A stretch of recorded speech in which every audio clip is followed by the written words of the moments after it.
But you might say, well, actually, I want to use every single read that is available, even though I know maybe some of them are lower quality, because it's such an important sample. And that's an instance where, say, SRA Lite with their, I suppose, one size fits all quality thresholds is going to fall down, and you really need the original data.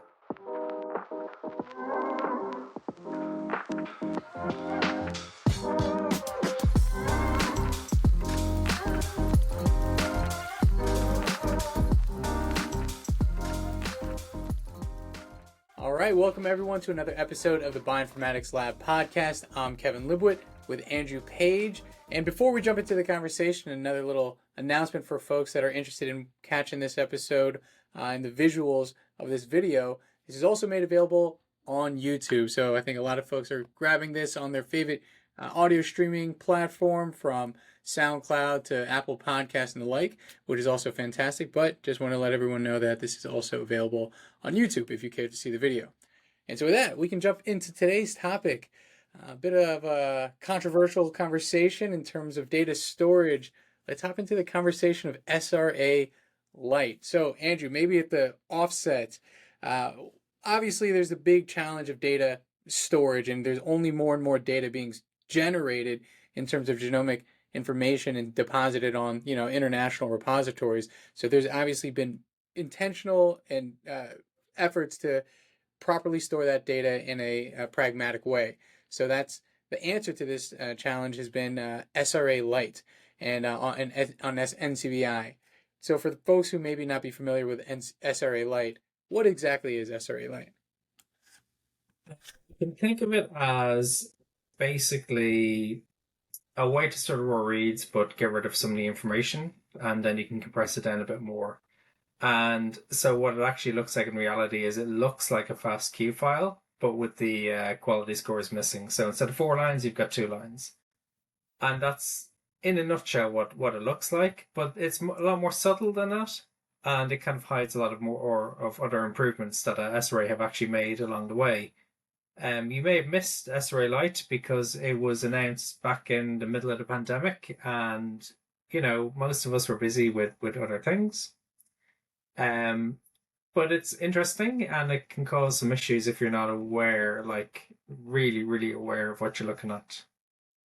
Yeah, so on the onset, you can see how there is a compression of the data. Instead of seeing, all of the quality scores capturing those ASCII values in those 4 lines for each base pair, it's binned into kind of binary, right? Like, is it good or a bad read? So you're not going to see the whole, if you open up the file in and of itself, you're not going to see all the different quality scores, which in and of itself, you're already losing, a granularity on the quality of each base pair. Instead, you're seeing 2 lines. So it's compressed, and but that compression is at data loss. So that's where I think a lot of the contention around this subject comes into play, is whether or not that route to data space saving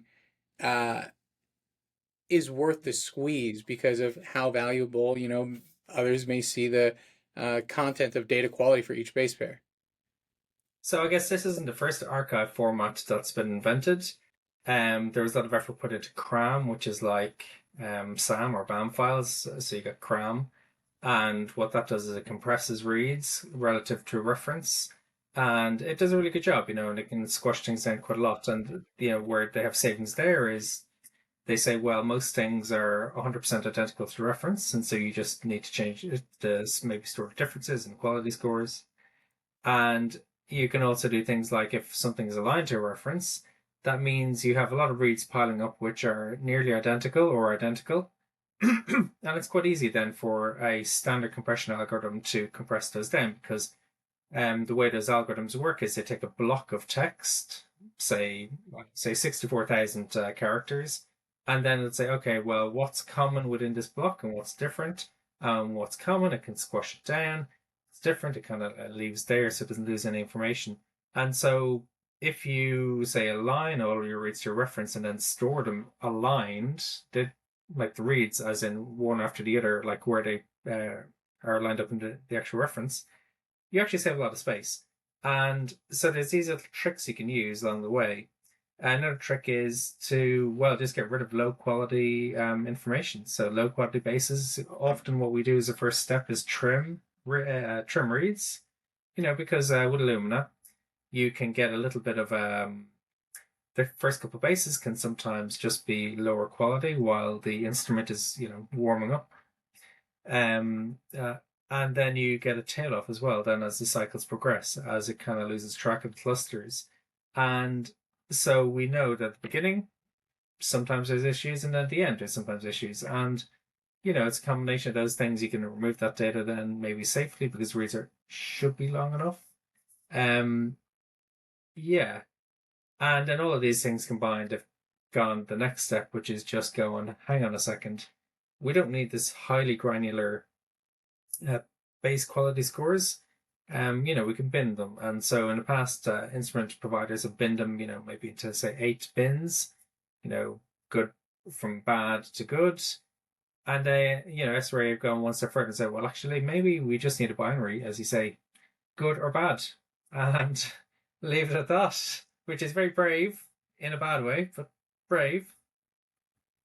But yeah, exactly what you're saying. I think there's obviously an intent here, and there's a goal that they're trying to achieve, and they're taking on, principles that we've seen in the past, but this one may be a bit more on the edge of just compressing it into two quality scores.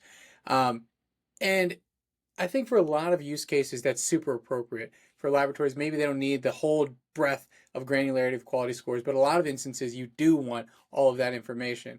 And I think where, again, maybe controversy is maybe a strong word, but point of contention a lot of users are having is knowing what data they've downloaded. Have they downloaded the full FASTQ file, or or is it just the SRA Lite value? And I think this is something I know we've run into, a number of other practitioners have run into. There's kind of there's a number of different ways to access read data in SRA. And one of the most common tools is a tool called FastQ dump or faster Q dump that was made available in more recent iterations. And a lot of people have a familiarity in using these tools and expect the full FASTQ files to be downloaded, anticipating all the quality scores to be at their disposal. And really, even I'd go so far as to say, if a laboratory is generating data and they've submitted it to SRA, they often don't keep the local copy any longer because they know it's an NCBI. So they may, but in instances where they may need to reanalyze that sample, they'll grab it using faster QDump. Over the last couple of months, we've come to realize they're not downloading their original file using faster QDump. Instead, they're getting that SRA Lite file. So that's where a lot of instances in terms of revalidating workflows or something like this, when you're no longer getting your original source file, that's where a lot of the frustration, I think, comes in from the user base, is not realizing and it not being explicitly clear which file you're downloading or how to even access original files. Because as you said, maybe there was the conversation of what was happening around the world, obviously, when this came out and made available. But either way, people using faster QDump and the way they've been using for years, it now interacts with a larger repository differently. Yeah, I I think the communication plan has been pretty poor from NCBI. Sorry, lads, if you're listening to this, but we have both worked in this field for a very long time, and it's really only a couple of years later that we're realizing, hang on a second, this is actually really a real issue. And now we have to go and investigate and have a look into it in more detail. And it's not that we have had our eyes closed and been doing nothing. It's just that it hasn't really been clearly communicated. And that's an issue. People are going to be blindsided by it because the problems, most data will be fine, right? The problems are at the margins where you've more marginal data, and that's where things break down. If you have a low coverage sample or something that didn't work necessarily, that's where things, won't necessarily work. And an example might be that you might have a higher tolerance for error for some very, very critical samples, say clinical samples, maybe very low yield. But you might say, well, actually, I want to use every single read that is available, even though I know maybe some of them are lower quality, because it's such an important sample. And that's an instance where, say, SRA Lite with their, I suppose, one size fits all quality thresholds is going to fall down, and you really need the original data. So it's a problem. There is the SRA normalized format, and so that is something that will give you hopefully the original file. Um, However, I have seen instances where that normalized file is actually an SRA Lite file. So I don't know if that's a bug in SRA or if it's people have downloaded the SRA Lite file, then re-uploaded it, you know, maybe to fix something, only to find then that they've overwritten the original files and they don't exist anymore. So problems, I think it's a good idea and it solves say 95%, but as we know in biology, it's always the edge cases which are the hardest bit.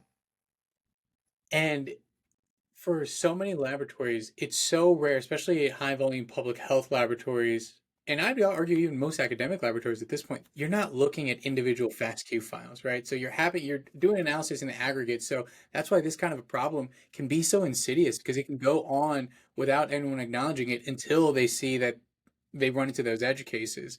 And as close to the field as we are, we were caught off by it. Like, what the heck is happening with our workflows with these certain samples because we have those QC parameters. And then we looked in the FASTQ file, like, what is going on with these Q scores? Because, yeah, like you said, like we use quality thresholds based on an understanding that we'd have the full quality profile there. And when we don't, it breaks things. And so it's the communication definitely, we'd advocate for that to be a little bit stronger again for the folks on NCBI. If they are listening to this, I would love to have that conversation with them a little bit to see, what points are we missing? Because we've tried to, comb through the documentation as much as possible. And we've had to reach out to folks at NCBI directly to figure out exactly what's happening. So this is our best understanding. And I know they have now a page on NCBI about the data format, but it describes it, I think, in the way that we've tried to articulate it in compressing the quality scores, but the access issues and knowing what file you have is where we've seen a lot of folks getting tripped up, ourselves included. Yeah, and I guess the format itself really it's an archive format. No one should ever have it or see those files because it's completely useless, right? So none of the parsers will work with it. It's basically half of a FASTQ file, and everything's set up, to essentially to read, your standard files like your FASTA, FASTQ, BAM files, that kind of thing, but not SRA Lite. That's this bespoke government archive format, and it's pretty useless on its own. You have to convert it into FASTQ or to FASTA to use any tools that are out there. And I think really they shouldn't ever expose it in their toolkit. They should actually just be automatically maybe turning it into a FASTQ file rather than ever showing you that kind of two-line reads that they have. Um, it just Yeah, breaks things for people in an unexpected way, and people who don't understand it are going to be worst affected.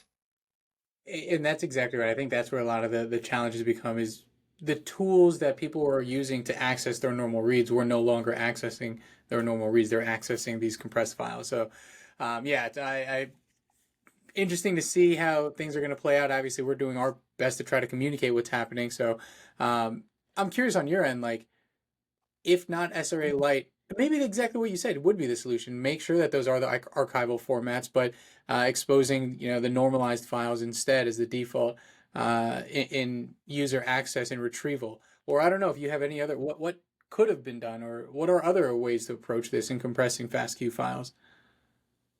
I guess okay. So you've got lossy and lossless. Cram is very good because by default it's lossless, and it does a really good job. SRA Lite is lossy because you lose information, um, which obviously is okay in most cases, but not in all cases.